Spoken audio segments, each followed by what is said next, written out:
ये कहानी है एक ऐसे चोर की जो अपने दोस्तों के साथ मिलकर शहर के सब बैंकों को लूटता है और उसकी प्लानिंग इतनी खतरनाक होती है कि पूरे शहर की पुलिस उनको रोक नहीं पाती। तब उसके पीछे शहर के सबसे बेहतरीन डिटेक्टिव को लगाया जाता है। अब एक तरफ नील है जो हमेशा पुलिस से एक कदम आगे रहने की कोशिश करता है और दूसरी तरफ है हाना जो बस सही मौके का इंतजार कर रहा है। कहानी की शुरुआत होती है एक ट्रेन स्टेशन से, जहाँ पर हम नील मैककॉली नाम के आदमी को देखते हैं। नील मैककॉली इस शहर का सबसे बड़ा चोर है।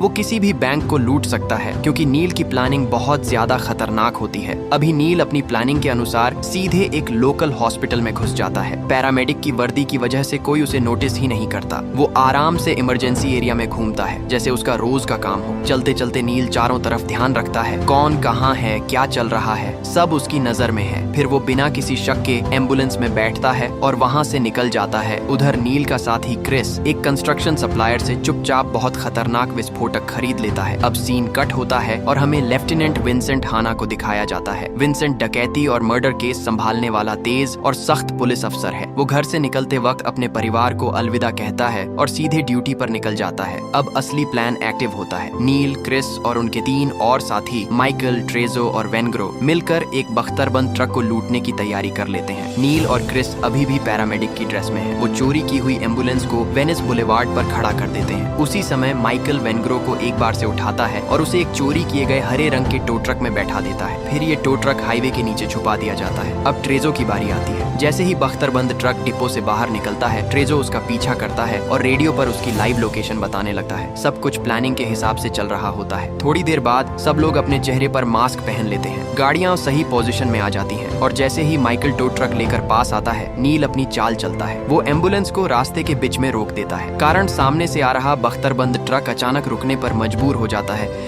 नील ने उसे अपने हिसाब से रोक लिया है। पीछे बैठे दोनों गार्ड आराम से अखबार पढ़ रहे होते हैं। उन्हें जरा भी अंदाजा नहीं कि अगले कुछ सेकंड में क्या होने वाला है। अचानक पीछे से टो ट्रक पूरी रफ्तार में आता है और बख्तरबंद ट्रक को जोरदार टक्कर मारता है और ट्रक पलट जाता है। नील और उसके साथी अपनी गाड़ियों से बाहर कूदते हैं। सबके हाथों में बंदूकें ली हुई हैं। नील तुरंत टाइमर ऑन कर देता है। ट्रेजो सबको याद दिलाता है कि हमारे पास सिर्फ 3 मिनट का टाइम है। क्रिस ट्रक के पीछे के दरवाजे पर एक विस्फोटक चार्ज लगाता है और धमाका कर देता है। नील और माइकल ट्रक के अंदर घुसते हैं। तीनों गार्ड्स को बाहर निकाल देते हैं और इन तीनों गार्ड्स पर नजर रखने की जिम्मेदारी वेनग्रो को दी जाती है, जो बंदूक तान कर उन्हें कंट्रोल में रखता है। ट्रेजो सड़क पर पुलिस रोकने के लिए स्पाइक स्ट्रिप बिछा देता है। उधर क्रिस ट्रक के अंदर तेजी से सामान चेक कर रहा है, हर चीज पर ध्यान दे रहा है और छोटे छोटे डिटेल्स नोट कर रहा है। तभी नील चिल्लाता है, सिर्फ 80 सेकंड बचे हैं। क्रिस पीछे से बाहर निकलता है। जिस लिफाफे के लिए ये सब हो रहा था वो मिल चुका होता है। सब लोग एम्बुलेंस की तरफ भागने लगते हैं। हर कदम पर एड्रेनालिन फैल रहा होता है। लेकिन तभी वेनग्रो एक गार्ड के चेहरे पर गोली मार देता है। नील ये देखकर भड़क जाता है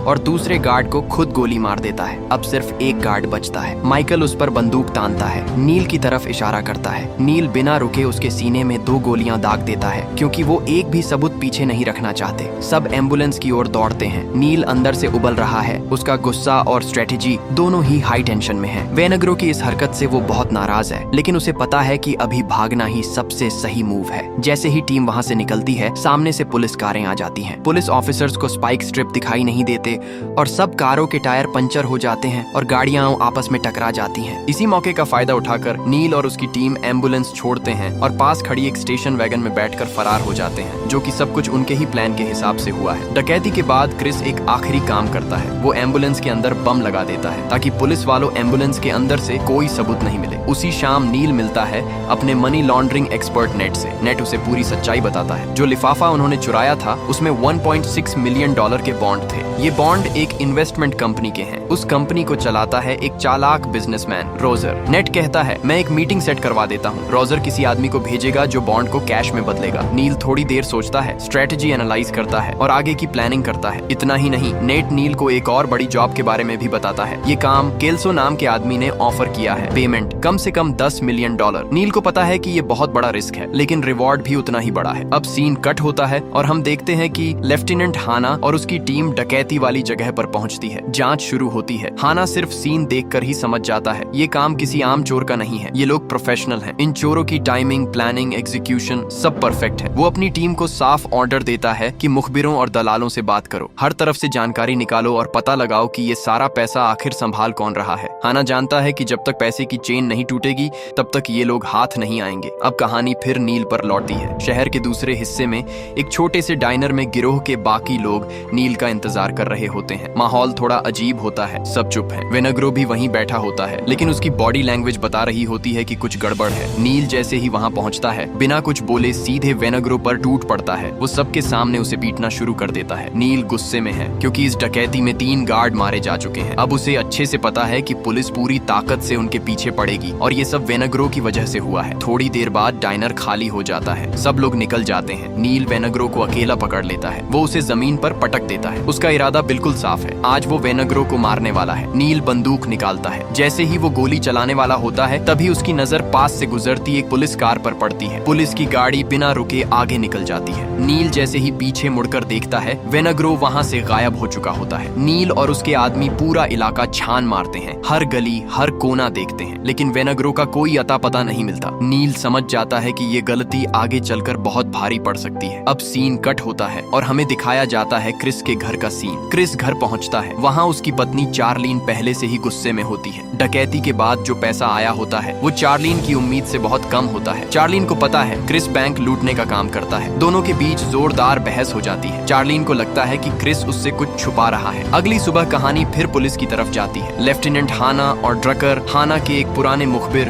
अल्बर्ट टोरेना के कबाड़ खाने पर रेड मारते हैं। वहाँ माहौल काफी टाइट हो जाता है। हाना अल्बर्ट को साफ साफ धमकी देता है, या तो सच बोलो या सीधे जेल जाओ। डर के मारे अल्बर्ट टूट जाता है। वो बताता है कि उसका भाई रिचर्ड नील से कोरटाउन के एक बार में रात 2 बजे मिलने वाला है और उसके पास इस केस से जुड़ा एक बहुत अहम सुराग हो सकता है। अब सीन कट होता है नील की तरफ। नेट का साथी केल्सो नील से मिलने आता है। केल्सो नील को एक नई बैंक डकैती की जॉब ऑफर करता है। वो बताता है कि कुछ खास दिनों में उस बैंक में कम से कम $10 मिलियन होते हैं। नील पहले ही मना कर देता है। बैंक लूटना मतलब पूरे शहर की पुलिस से सीधा पंगा लेना, और नील जानता है कि ये काम कितना खतरनाक हो सकता है। लेकिन केल्सो एक ट्विस्ट देता है। वो कहता है उसे अलार्म सिस्टम से छेड़छाड़ करना आता है। वो अलार्म को 15 मिनट तक रोक सकता है और 15 मिनट उनके लिए बहुत है, और उसके पास बैंक की सारी डिटेल्स है। अब नील सोच में पड़ जाता है। थोड़ा सोचने के बाद वो इस जॉब के लिए हाँ कर देता है। इसके बाद नेट नील को रोजर का फोन नंबर देता है। अब बॉन्ड के पैसे वसूलने का टाइम आ चुका है। रात को जब नील अपने अपार्टमेंट लौटता है तो देखता है क्रिस लिविंग रूम के फर्श पर सो रहा है। नील उसे जगाता है और पूरी प्लानिंग बताता है। पहले रोजर से चुराए गए बॉन्ड के पैसे निकालेंगे और उसके बाद केल्सो वाली बैंक डकैती करेंगे। क्रिस चुपचाप सुनता रहता है। उसे पता है अब पीछे हटने का कोई रास्ता नहीं है। इसके बाद नील बॉन्ड के ट्रांसफर की पूरी सेटिंग कर देता है। सब कुछ इतना साफ प्लान होता है कि सामने वाला जरा भी शक न करे। कुछ दिन बीते हैं। नील खुद रोजर को फोन करता है और सीधा बोलता है बॉन्ड चाहिए तो कैश लेकर आओ। रोजर मीटिंग के लिए तैयार हो जाता है। वो सब एक ड्राइव इन मूवी थिएटर में मिलने का प्लान बनाते हैं। इधर एक और टेंशन वाली खबर आती है। नील को पता चलता है कि चार्लीन क्रिस की पत्नी एक होटल में एलन मार्सियानो नाम के आदमी के साथ है। नील खुद वहां जाता है। चार्लीन से आमने सामने बात करता है। वो उसे सख्त लहजे में चेतावनी देता है, क्रिस को एक और मौका दो, अभी सब कुछ और बिगाड़ने का टाइम नहीं है। चार्लीन चुप रहती है, लेकिन नील की बात उसे हिला देती है। अब सीन कट होता है। हाना एक बार में जाता है और वहाँ रिचर्ड से मिलता है। थोड़ी बातचीत के बाद रिचर्ड एक अहम बात बता देता है। वो कहता है माइकल नाम का एक आदमी है जो बड़ी बड़ी डकैतियों में शामिल रहता है। ये सुनते ही हाना चौकन्ना हो जाता है। उधर नील भी खाली नहीं बैठा। वो अपनी टीम को कॉल करता है और साफ ऑर्डर देता है, माइकल के साथ घूमने वाले हर एक आदमी पर नजर रखो, कोई भी मिस नहीं होना चाहिए। अब रात होती है। नील अपनी कार लेकर ड्राइव इन मूवी थिएटर पहुंचता है, वही जगह जहां रोजर ने डील फिक्स की है। चारों तरफ बहुत अंधेरा होता है और गाड़ियों में लोग बैठे हैं, पर नील का फोकस सिर्फ डील पर है। थोड़ी देर में एक पिकअप ट्रक आता है। डिलीवरी वाला उतरता है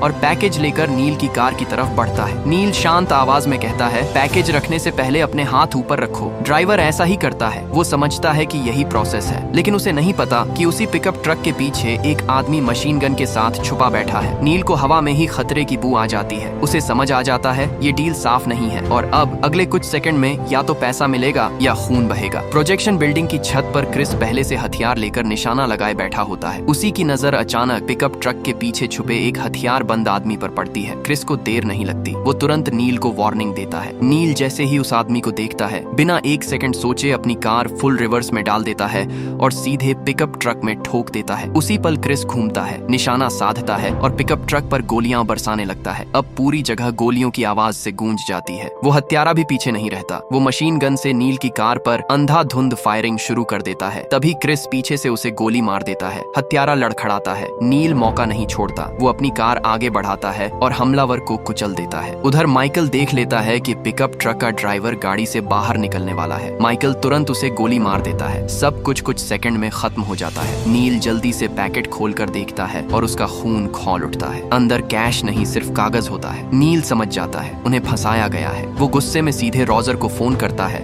और साफ धमकी देता है, अब तू नहीं बच पाएगा। लेकिन नील, क्रिस और माइकल एक बहुत बड़ी सच्चाई से अनजान होते हैं। उन्हें नहीं पता कि वेनेग्रो उसी समय रोजर के लिए काम करना शुरू कर चुका है। और इससे भी खतरनाक बात, वेनेग्रो एक सीरियल किलर है। वो शहर में युवा वेश्याओं को अपना शिकार बना रहा होता है। अब हम देखते हैं कि हाना को एक मोटल बुलाया जाता है। वहाँ कूड़ेदान के अंदर एक लड़की की लाश ठूंसी हुई मिलती है। ये वेनेग्रो के शिकारों में से एक होती है। हाना तुरंत समझ जाता है ये कोई आम क्राइम नहीं है, ये आदमी बेहद खतरनाक है। इसी बीच नील और उसकी टीम एक और डकैती करने निकल पड़ती है। इस बार प्लान फिर से परफेक्ट लगता है। माइकल अलार्म सिस्टम को बंद कर देता है। क्रिस तिजोरी तोड़ने में लग जाता है और नील बाहर खड़ा होकर पूरे इलाके पर नजर रखता है। लेकिन इस बार वे अकेले नहीं होते। सड़क की दूसरी तरफ हाना, उसके जासूस और एक पूरी स्वाट टीम सब कुछ देख रही होती है। अंदर ही अंदर पुलिस इंतजार कर रही होती है कि पूरा अपराध पूरा हो जाए। तभी एक छोटी सी गलती हो जाती। स्वाट टीम का एक जवान बैठते वक्त अपनी बंदूक ट्रक की दीवार से टकरा देता है। नील बाहर खड़ा ये आवाज सुन लेता है। उसका एक्सपीरियंस तुरंत काम करता है। उसे समझ आ जाता है उन पर नजर रखी जा रही है। नील बिना घबराए क्रिस और माइकल को इशारा करता है, अभी निकलो। तीनों बिना कुछ लिए वहीं से निकल जाते हैं। हाना सब देख रहा होता है। वो अपनी टीम को रोक देता है। वो जानता है अभी पकड़ने का फायदा नहीं। साधारण घुसपैठ की सजा असली चोरी से कहीं कम होती है। नील और उसकी टीम बच निकलते हैं। कुछ देर बाद हाना और उसकी टीम नील, क्रिस और माइकल को शहर में घूमते हुए फिर से देखते हैं, जैसे अगला बड़ा काम ढूंढ रहे हो। अब खेल साफ है। एक तरफ नील जो हमेशा एक कदम आगे रहने की कोशिश करता है और दूसरी तरफ हाना जो बस सही मौके का इंतजार कर रहा है। टक्कर अब दूर नहीं है। नील और उसकी टीम जैसे ही वहाँ से निकलती है, हाना और उसके साथी तुरंत घटना स्थल पर पहुँचते हैं। वो अगली चोरी के बारे में सुराग ढूंढने लगते हैं। थोड़ी देर में हाना को एक बात साफ समझ आ जाती है। नील का इलाके का निरीक्षण असल में चोरी के लिए नहीं था। वो सिर्फ एक धोखा था ताकि पुलिस खुद बाहर निकल आए और अपनी पोजीशन दिखा दे। उधर नील भी कोई बेवकूफ नहीं है। वो छुपकर जांच में लगे पुलिस वालों की तस्वीरें लेता है। फिर नेट की मदद से हाना और उसकी पूरी टीम की पहचान कर लेता है। कुछ समय बाद नील केल्सो वाली बैंक डकैती की प्लानिंग लेने नेट से मिलता है। नेट उसे साफ साफ बताता है, ये जो आदमी तुम्हारे पीछे है उसका नाम विंसेंट हाना है। इसने बड़े बड़े अपराधी पकड़े हैं। इसका रिकॉर्ड बहुत स्ट्रॉन्ग है। नील सब सुनता है लेकिन पीछे नहीं हटता। उसके हिसाब से $10 मिलियन के लिए ये रिस्क लेना बनता है। दूसरी तरफ लॉस एंजल्स की एक सड़क पर हाना खुद एक सर्विलांस टीम के साथ नील का पीछा करने का फैसला करता है। कुछ देर बाद वो नील को एक मामूली ट्रैफिक रूल ब्रेक के लिए रोक लेता है। हाना बड़े आराम से नील से कहता है, चलो पास के एक रेस्टोरेंट में कॉफी पी लेते हैं। नील मान जाता है। रेस्टोरेंट में दोनों आम लोगों की तरह बैठते हैं, कॉफी ऑर्डर करते हैं और जिंदगी पर बात शुरू होती है। हाना अपने टूटे हुए रिश्ते के बारे में बताता है, कैसे उसका काम उसकी शादी खा गया। नील भी अपनी बात रखता है। वो कहता है वो भी अकेला है, कोई परिवार नहीं, कोई लगाव नहीं। दोनों एक दूसरे का सम्मान करते हैं। लेकिन बात के अंत में दोनों एक सच्चाई मान लेते हैं, अगर कभी जरूरत पड़ी तो वे बिना हिचक एक दूसरे को मार देंगे। इधर पर्दे के पीछे वेनेग्रो खेल बिगाड़ने में लगा होता है। वो चुपचाप रोजर से मिलता है और कहता है, मेरे पास ऐसी जानकारी है जो तुम्हारे बहुत काम आ सकती है। उधर नील का आदमी ट्रेजो उसे फोन करता है और बताता है, पुलिस मुझे ढूंढ रही है। नील उसे घबराने नहीं देता। उसे सिखाता है कि पुलिस से कैसे बचना है। कुछ समय बाद एक ढाबे पर नील की नजर अपने पुराने दोस्त डोनाल्ड पर पड़ती है। डोनाल्ड एक एक्स कॉन है, अब सीधी जिंदगी जी रहा है। नील उससे बात करता है और उसे ड्राइवर की जॉब ऑफर करता है ट्रेजो की जगह। डोनाल्ड थोड़ा सोचता है और फिर हाँ कर देता है। लेकिन ट्रेजो की कहानी यहीं खत्म नहीं होती। रोजर के आदमी उसकी पत्नी पर हमला कर देते हैं। ट्रेजो मजबूर हो जाता है। उसके पास कोई चॉइस नहीं बचती। वो नील से विश्वासघात करने को मजबूर हो जाता है। रोजर का एक आदमी ह्यू बेनी पुलिस को सब बता देता है कि नील किस बैंक को लूटने वाला है। अब आखिरकार वो दिन आ जाता है। नील, माइकल और क्रिस बैंक में एंटर करते हैं। सब कुछ सेकंडों में होता है। क्रिस कैशियर काउंटर पर एक ब्रीफ केस रखता है, फिर अचानक मुड़ता है और एक गार्ड को धक्का देकर जमीन पर गिरा देता है। पूरा बैंक सन्न रह जाता है। बैंक के अंदर अपूरा कंट्रोल नील और माइकल के हाथ में होता है। दोनों जोर से चिल्लाते हैं, सब लोग नीचे लेटो। अभी जो भी अंदर है डर के मारे जमीन पर लेट जाता है। गार्ड्स के हथियार छीन लिए जाते हैं। नील सीधा बैंक मैनेजर के पास जाता है। बात करने का टाइम नहीं, वो उसके चेहरे पर एक जोरदार मुक्का मारता है और तिजोरी की चाबी छीन लेता है। चाबी वो तुरंत क्रिस को देता है। क्रिस डबल डोर वाली तिजोरी खोलता है, अंदर से खाली जिम बैग निकालता है और तेजी से पैसे भरना शुरू करता है। प्लान बिल्कुल क्लियर है, 3 बैग, हर बैग में $40 लाख। नील लॉबी में एक भरा हुआ बैग माइकल को देता है। माइकल बिना रुके सीधे बाहर निकलने की तरफ बढ़ता है। उसी समय एक जासूस के फोन पर कॉल आती है। दूसरी तरफ बेनी होता है। वो घबराई आवाज में बताता है बैंक में डकैती चल रही है। अब सब कुछ तेजी से बदलता है। जासूस तुरंत हाना को खबर देता है। दोनों गाड़ी में कूदते हैं और फुल स्पीड में बैंक की तरफ दौड़ते हैं। जब पुलिस पहुंचती है तब तक नील और उसका गिरोह बैंक से बाहर निकलना शुरू कर चुका होता है। माइकल सबसे पहले भागने वाली कार तक पहुंचता है। ड्राइवर सीट पर डोनाल्ड उसका इंतजार कर रहा होता है। क्रिस सबसे आखिर में निकलता है। नील सड़क पार करता है और पैसेंजर सीट पर बैठ जाता है, लेकिन तभी क्रिस की नजर सड़क की दूसरी तरफ खड़े हथियार बंद पुलिस वालों पर पड़ती है। बिना सोचे क्रिस गोली चला देता है। लोग चीखते हुए इधर उधर भागते हैं। उसी पल हाना और बोस्को फुटपाथ से क्रिस पर फायरिंग शुरू कर देते हैं। क्रिस मुड़कर जवाबी गोली चलाता है। बुलेट प्रूफ जैकेट पहने होने के बावजूद बोस्को गोली लगते ही गिर जाता है और वहीं मारा जाता है। उधर हाना बोस्को की नब्ज चेक करती है और सब समझ जाती है। अब सीन और भी खतरनाक हो जाता है। छिपने से बाहर निकलकर माइकल साइड विंडो से ड्रकर और कैसल्स पर गोली चलाता है। ड्रकर सड़क के कोने तक दौड़ता है और भागती हुई कार के एक टायर पर गोली मार देता है। टायर फटा है। ड्रकर और कैसल्स डोनाल्ड को गोली मार देते हैं। डोनाल्ड वहीं मर जाता है। कंट्रोल खो चुकी कार एक खड़ी गाड़ी से टकरा जाती है। नील, क्रिस और माइकल फौरन कार से बाहर कूदते हैं। अब उनके चारों तरफ पुलिस है। बैरिकेड के पीछे से अंधाधुंध फायरिंग शुरू हो जाती है। तीनों आगे बढ़ते हुए जवाबी गोली चलाते हैं। पूरा इलाका युद्ध का मैदान बन चुका है। भागते भागते माइकल नील और क्रिस से अलग हो जाता है। क्रिस सबसे पहले एक चेक पॉइंट तक पहुंचता है, लेकिन तभी एक जासूस की गोली उसके कंधे में लग जाती है। क्रिस गिरने ही वाला होता है, लेकिन नील उसे संभाल लेता है। नील उसे अपने कंधे पर लाद कर पास के पार्किंग लॉट में ले जाता है। तभी अचानक 2 पुलिस अफसर कोने से सामने आ जाते हैं। नील बिना रुके दोनों पर गोली चला देता है और तभी सामने आता है विंसेंट हाना। नील हाना पर फायर करता है, लेकिन गोली चूक जाती है। नील किसी तरह क्रिस को एक कार की पिछली सीट पर डालता है, फिर खुद ड्राइविंग सीट पर बैठता है और गाड़ी भगाकर निकल जाता है। उधर दूसरी तरफ ट्रकर और कैसल्स माइकल का पीछा करते रहते हैं। जब लोग पास के एक चौक से जान बचाकर भागते हैं तो अफरा तफरी में एक छोटी लड़की पीछे छूट जाती है। माइकल भागते भागते एक पानी के फव्वारे से टकराकर गिर पड़ता है। वो खुद को संभालता है और पास खड़ी लड़की को पकड़कर उसे इंसानी ढाल बना लेता है। माइकल सामने खड़े ट्रकर और कैसल्स पर फायरिंग करता है। उसी पल पीछे से हाना आ जाता है। बिना किसी चेतावनी के हाना सटीक गोली चलाता है और माइकल वहीं ढेर हो जाता है। हाना तुरंत लड़की को पकड़कर वहां से सुरक्षित बाहर खींच ले जाता है, जबकि बाकी पुलिसकर्मी माइकल के पास पहुंच जाते हैं। दूसरी तरफ नील घायल क्रिस को बॉब के पास ले जाता है, जो उसका भरोसेमंद डॉक्टर और सहयोगी है। बॉब चुपचाप क्रिस के घाव का इलाज करता है। इसके बाद नील सीधे ट्रेजो के घर पहुंचता है। नील उसे मारने आया होता है क्योंकि उसे यकीन है कि ट्रेजो ने उसके साथ धोखा किया है, लेकिन नील बहुत देर से पहुंचता है। ट्रेजो बुरी तरह पीटा हुआ होता है और मौत के करीब होता है। आखिरी सांसों में वो नील को सच्चाई बताता है। वाइनग्रो और रोजर ही सबके जिम्मेदार हैं। गुस्से से भरा नील सीधे रोजर के घर जाता है। वो खिड़की से एक कुर्सी फेंकता है और बिना एक पल सोचे रोजर को मार डालता है। इधर चार्लीन को पुलिस एक सुरक्षित जगह पर ले जाती है। सार्जेंट ड्रकर उसे साफ शब्दों में चेतावनी देता है, अगर उसने अपने पति को पुलिस के हवाले नहीं किया तो उस पर सह अपराधी होने का केस चलेगा। आखिरकार क्रिस नए हेयर स्टाइल के साथ सामने आता है, जो उसकी पहचान छुपाने का तरीका होता है। शादी में तनाव के बावजूद उसकी पत्नी उसे पुलिस की जानकारी दे देती है। क्रिस समझ जाता है कि अब बचने का एक ही रास्ता है और वो तुरंत भाग निकलता है। अब नील अपनी नई प्रेमिका एडी से देश छोड़ने के लिए साथ चलने की गुजारिश करता है। उसका प्लान न्यूजीलैंड भागने का होता है, लेकिन तभी नेट से उसे वाइनग्रो के ठिकाने की खबर मिलती है। यही नील एक बड़ी गलती कर बैठता है। बदला लेने के चक्कर में वो अपनी सारी सावधानी भूल जाता है। नील सीधे होटल में घुसता है, वाइनग्रो को उसके कमरे में मार देता है और वहाँ से निकल जाता है। हाना ह्यू बेनी को पीट कर उससे जानकारी निकलवाता है और जान जाता है कि वाइनग्रो कहाँ रहता था। वो तुरंत एक जांचकर्ता को वहाँ भेजता है। दूर से हाना देखता है एडी चुपचाप नील की कार में बैठी इंतजार कर रही है। हाना को शक हो जाता है। वो एडी के पास जाता है और उससे बात करता है। इसी दौरान नील इमारत से बाहर निकलता है और अपनी कार की तरफ बढ़ता है। तभी उसे एहसास होता है हाना ने उसे देख लिया है। अब शिकार और शिकारी दोनों आमने सामने हैं। नील तुरंत हवाई अड्डे की बाहरी बाड़ फांदता है और कार्गो टर्मिनल की तरफ भागता है। हाना उसका पीछा करता है। कुछ दूरी पर दोनों के बीच गोलियां चलती हैं। अंधेरे और शोर के बीच नील किसी तरह नजर से ओझल हो जाता है, लेकिन अब खेल अपने आखिरी और सबसे खतरनाक दौर में दाखिल हो चुका है। हन्ना उसका पीछा करता है और अंधेरे में दोनों के बीच चूहे बिल्ली का बेहद तनावपूर्ण खेल शुरू हो जाता है। जैसे ही नील फायर करने के लिए बाहर आता है,